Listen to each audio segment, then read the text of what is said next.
Hi, and welcome to episode numero 3 of Useless Minecraft. This episode, we're going to be looking at this delightfully bulky elevator here that has a strange design, and it's called the Fencegatorvator. This elevator, we'll just get right into it. It is very easy to use. Hop on, hit the little switchy thing, and floop up you go. Like always, we're going to be talking about the pros and cons of these elevators. The pro of this elevator, since we like to be optimistic, nice to start off with, is that it is mechanical. So you don't have to rely on pigs or chickens or things that are biological to power your travel, which makes it naturally more reliable. It is bi-directional. So what that means is that you can actually switch directions within the elevator. If you are going down and you want it to go up, you can do that. And if you're going up and you want it to go down, you can do that as well. Which is nice if you forgot milk or something at home. It also has that nice clunky noise. You know, it's very comforting and soothing. It's kind of like a metronome. Tick-tock. Wait, that's a clock. It also, as another benefit, doesn't require a diamond pickaxe like the lava water vator to get down, and we see that as a plus. However, the cons, while a short list rather, are quite bad. Like the lava water vator, this is powered entirely by pistons, and like the lava water vator, this elevator can only have a height of up to 12 blocks. That's pretty bad. Elevators generally you want to get up higher with no effort, and 12 blocks just isn't very high. It also uses a feedback loop or a clock, and whenever you quit the game and come back into the game, that needs to get reset, and that's just a hassle and pain. And if you bury your redstone behind walls and things like that, it's going to be a pain to reset. So, let's look at how this elevator kind of works. There are pistons on each corner, on the four corners, on the bottom right, bottom left, top right, as you can see here. And when we turn on the switch, we can see that blocks get pushed down from the top, get pushed to the left, get pushed up, and then up there, same process happens. They get pushed up, get pushed to the right, get pushed down, and this causes a loop. It's kind of like an escalator, or like a treadmill, or one of the two combined. As you may notice, we use fence gates and solid blocks, and that's because fence gates and solid blocks are kind of special. We have a piston here, and it will push a solid block, for example, and some fence gates.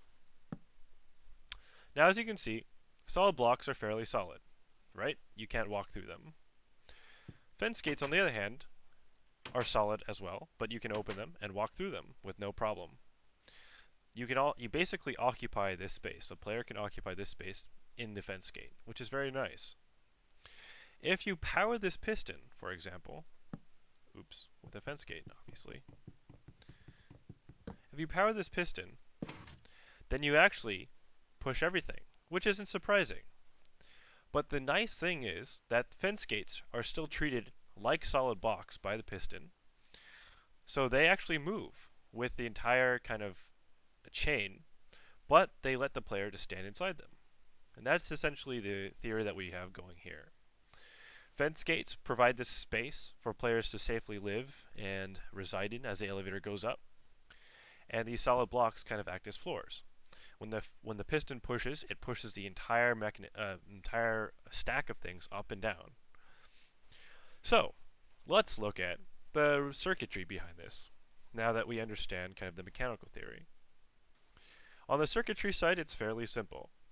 In the middle here, we have an AND switch, and if you might remember, an AND switch turns on, it takes two inputs, see these two redstone torches on the top, and it provides an output. When both of these redstone torches are off, or when the inputs are receiving power, then the middle torch turns on. The output turns on. On the right hand side here, which causes the flickering of this torch, we have just a standard feedback loop, a clock. goes tick-tock. If you see that we have a lever here, that basically makes sure that we can restart this machine whenever we feel like. And up here, we have a lever connected just to the start button, basically. Redstone torches, remember, turn off when you provide power to them. So this redstone wire is powered, therefore this torch turns off. Because this torch is off, and this torch over here is sometimes off, this torch in the middle sometimes turns on, and sometimes turns off. Very useful. So, let's just follow just kind of the path of the redstone, and let's see how the pistons are timed. Because they are timed differently, which is very important. The piston over here, as you can see, is connected directly to this output switch. So that means that at time 0, this piston immediately fires. Over here, we have a delay of 2 repeaters, or 6, I think,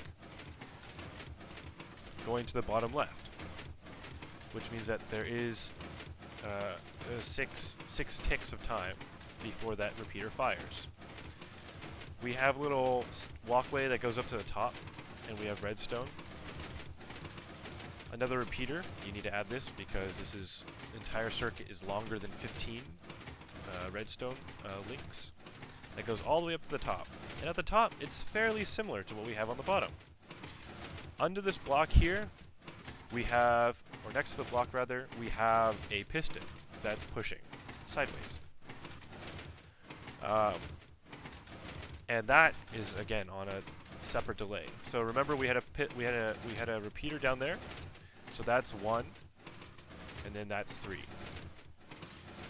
And over here, we have another piston, and that's hooked up to this set of repeaters, and this also has an extra 1 delay. Which means that none of these pistons are actually pushing at the same time, which is very, very important. If all of them push at the same time, then the entire mechanism just doesn't move. So that basically concludes this review and explanation of the Fencegatorvator, our 3rd useless creation. Thank you for watching Useless Minecraft Episode 3, the Fencegatorvator, and we hope you come back for more.